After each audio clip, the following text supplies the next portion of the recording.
Good evening, everybody. This is your boy Alvin coming to you again for another week of He Said, He Said, He Said. A look at the world from a seasoned Black man's perspective. I hope you guys have had a great week in DC. At least I can tell you that the weather is beginning to change and fall is my time of year and I am ready for it. And so I can tell you wherever you are, if you're coming to DC, pack a sweater, okay?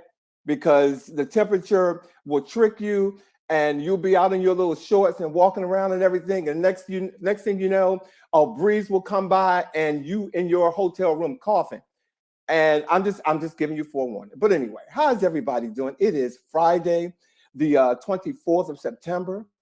We have an amazing show for you tonight. We have been anticipating this show for a very long time, Breaking the Silence. And we have a very special guest here tonight. She is fun.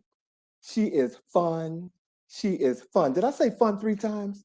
I'm going to say it one more time. She is fun. Dr. Deborah Warner is here with us tonight, ladies and gentlemen. So be prepared for a great show. Again, our show tonight is Breaking the Silence. Well, I'm going to break the silence and bring in my co-host, ladies and gentlemen. So if I can I have Saladin Dare and Vosh Bodhi to come on in here tonight? Hello, y'all. Hey, guys. Hey. Guys, how you guys doing? Wonderful.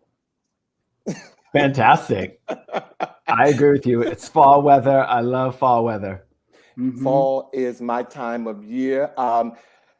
I actually had like a really, really crazy week, but I have to say, getting from there to here has been a wonderful journey. So I am very happy tonight, and it is really good to see you guys. Anything happening in your week this week that was like, out of the norm or what?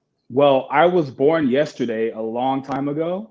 So I'm very thankful for another year of life on this beautiful earth. And I'm just, still celebrating and just very excited and happy to be here tonight. Wait, did he say birthday? I was born yesterday, a long time ago. Did he say birthday? I think he said that he had a birthday. I think he said that he had a birthday. Hold on for 1 second. Hold on.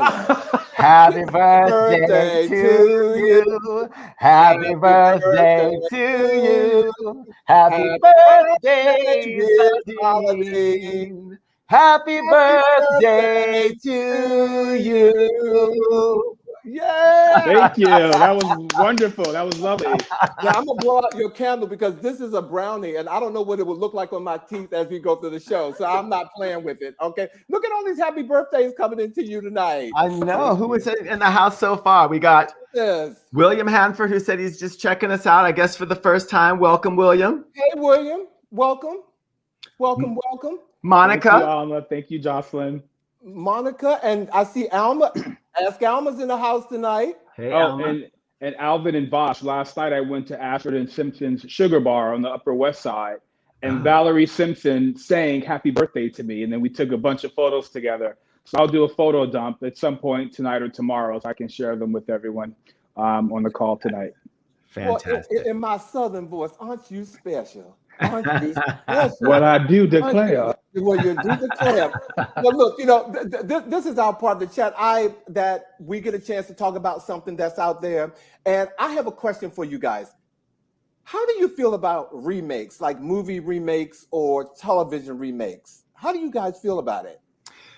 I have 2 points. One, if it's worth remaking, it's worth to go back and watch the original. But exactly, the remake of King Kong with Jack Black, that made me understand why Kong liked the Fay Wray character, and I fell in love with that movie, and I fell in love with Kong. So I'm on both sides.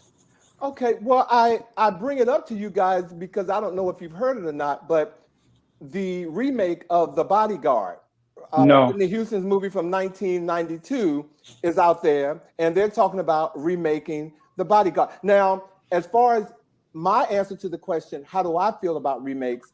It depends, because they just did a remake of The Fresh Prince of Bel-Air, and they've changed it. I haven't seen it, but at least the trailer has me excited. Okay. But I bring this up because I heard that Lizzo wants to take the role of Whitney Houston in The Bodyguard. Now, I don't know if there's, again, this is rumor, it's all on the internet, and I've seen it. I don't know if it's true or not, but that made me say, you know what? I don't know if they should do that. I don't think I think that there is a creativity void in Hollywood and on Broadway. And people are more focused on their bottom line than they're more focused on a healthy bottom line than taking a risk on something where they can, reach a red line. But I think there is a creativity void. I love Lizzo. She's everything. I don't think that they should remake The Bodyguard. And I certainly don't think that Lizzo should play the Whitney Houston character. There are hundreds of kids at the NYU Film School, at Cal Arts, who are bubbling with new, creative, fun, vibrant, and smart ideas. They need to go to those schools, talk to those kids, give them contracts, and let them go forward. Now, if it's a book, I'm here for it. Like, I would love to see a film adaptation of Giovanni's Room by James Baldwin, for example. So pick up a new book and read it and make a screenplay out of that. But all of these remakes, it's very boring. And I don't think, and I agree with Vosh, like he made a good point about King Kong, but I think in most cases, the remake will never be as good as the original. So they need to focus on original content. And my last comment on this matter, I'm going to tell you in terms of remakes, I do have a favorite. I am in love with Cinderella, okay? And I've only seen one version of Cinderella that I did not like. I have loved Cinderella from the beginning, the very first one when we had black and white TVs.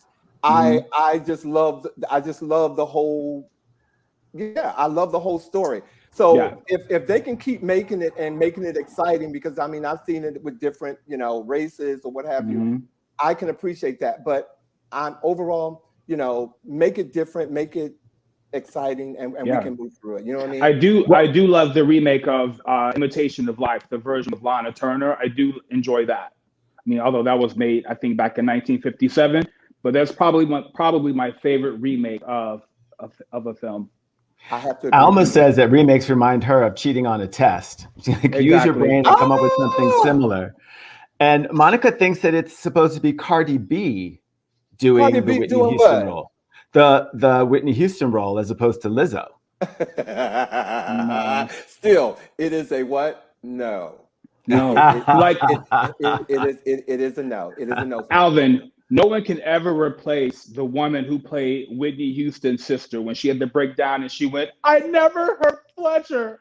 I never hurt the baby." That is an iconic line. No one can replicate that. No one can say that line better than she can. So leave it alone. Leave it alone. Okay, I agree. Thank you guys for indulging me on that. Well, ladies and gentlemen, last week we gave you our fashion do's and don'ts for the VMAs and the Met Gala. Well, this week we're going to give you our do's. As you know, the Emmy Awards were this week. So we have picked a few folks that we thought was worthy of getting an A for us. So if we can run the reel, let's go to it. My first choice is Yada Shahidi. She put a modern spin on a timeless vintage inspired style. She looks gorgeous in this Kelly green off the shoulder gown courtesy of Dior. She paired it with $1 million 3-strand gold beaded necklace, these brown leather pumps, and she wore her hair slicked back in a tight chignon bun. For you fashionistas out there, you know what a chignon bun is, okay? So she gets my 4 C's: cute, clean, chic, and classic. And I applaud Lacey Redway, her stylist, for making all of this happen. Kudos to you, Shada Shahidi. Saladin, you got a comment? I think she looks absolutely stunning. The color is green. She looks beautiful. I love it. And Vaj? Didn't Donna Reed wear something like this while she vacuumed? She did. She did, and she looked good doing it. Okay, just checking that. I'm just checking. Emmys are Okay, not- okay. And your point was what? What was your point? Hold on. I think she looks really fantastic. I think she looks super cute. But I'm like, okay. It was okay. Thank you for your opinion on that. But I think she was also making the tuna casserole in that dress. Okay, right. I think so too. I think so too. With the apron. So my second top pick was Miss Kerry Washington, who dared to bear in a plunging, slinky satin dress that boasted a draped cowl neckline and a cinch corset by Custom Etro. She completed the look with Stuart Weitzman shoes and De Beers jewelry for the glam. She had on her red lipstick, and she had a ponytail. Now, please note, ladies and gentlemen, for those of you who know fabric, you can't just put this fabric on anybody and expect it to lay well. This is a very difficult fabric to deal with, and this lilac dress skimmed her entire body and made it look like a second skin. I gave her, an A+, and the corset for me nailed it. Mm-hmm. Yeah, I think she looks fantastic. Gorgeous. Nailed it.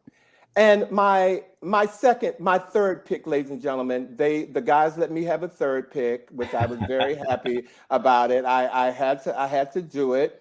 My third pick, if the camera will roll, is season 13 winner of RuPaul's Drag Race, Simone. She redeemed herself at the 2021 Emmy Awards in one of my favorite designer dresses by Carolina Herrera. But most of the reason why I wanted to show Simone, not only for her beauty, but I also wanted to give kudos to RuPaul for making Emmy history as the most awarded Black artist of all time.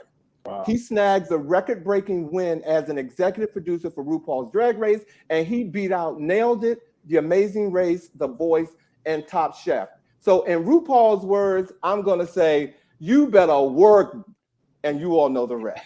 Okay? Okay, so those are my three picks for my Emmy favorites. Right on. I thought this is a fantastic dress, and I think Carolina Herrera is the fabulous designer. Amazing. Awesome. Yeah. All right. Okay, thank you, Simone, for coming in correct this week. She does look fantastic. I was worried at those last two awards. I was like, she was even. RuPaul picked up the phone and made a phone call on her behalf to get that Carolina Herrera gown. She looks stunning. Yes.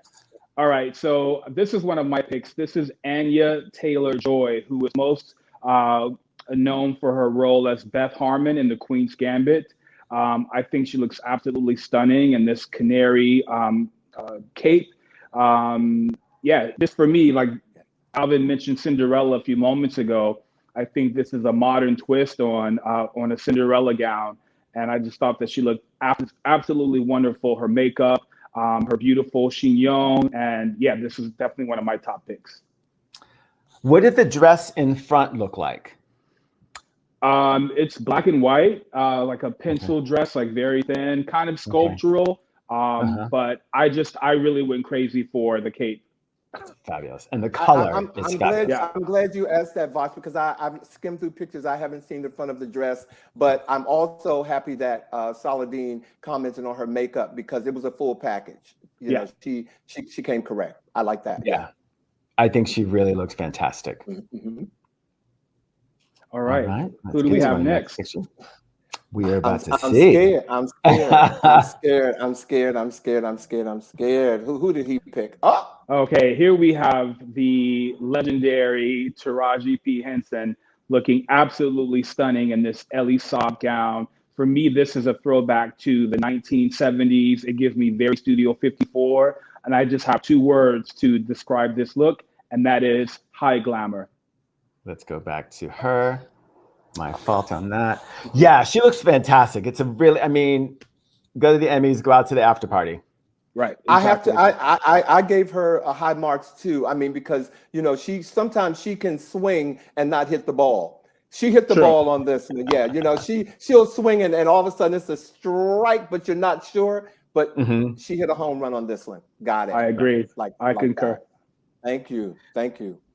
So I picked this one. This is Emma Corrin, who plays Diana she plays Diana, Princess Diana on The Crown. And this controversial dress is really actually on a lot of people's worst dress list. But to me, what I see is a really strong political statement. It looks like she's one of the handmaidens from The Handmaid's Tale, with her blinder cut back and those gloves going to claws as a response to the Texas heartbeat bill saying we are no longer blind and we are turning into Catwoman ready to fight. And I love the statement that this dress is making. Nice. I do. I love the dress, but Vosh, you took me to all these different places with the dress. I was like, I mean, I literally, if this picture could move, I was ready for her to crawl across that red carpet because when you said the nails, because I do like that she pushed the envelope and her accessorizing the dress with the gloves, with the nails. I gave her high marks on that too. I see full political statement. And people are saying, thank you, Greg. I mean, yes, fashion in these last couple of runways have become political. And I see what you guys are doing with Miu Miu. I really do. And I love it. Miu Miu, okay, you get it. I know I had to look up how to say Miu Miu. Miu Miu. Just for the lips. This is Allison Janney and Azianosta. I just thought that she looked super elegant. I mean, perhaps you guys know people who have this dress in their closet, but I still thought that she looks fantastic. And I love Allison Janney, and I just thought it was crisp. I love her too. Clean. I love the tassel. Yeah, I think it's so great. Like it's a youthful dress, but it's also very age appropriate for her. Yeah. She's also a very tall woman, so I just think that this look, it's not only youthful, but it's glamorous. It's very well structured, but there are also layers and flow to it. So I think she looks fantastic. I gave her high marks too. No, I really thought that. And what people probably can't see is it is fringe on that dress. And the fringe, that piece of accessory was A+. So thank you guys. Let's see if we can get close up on that. Can you get close up on it? That's as close as we can get. But I thought, yes, I think we did it. Did a nice job on that. She did that. So thank you again, guys, for that. And ladies and gentlemen, those were our Emmy picks.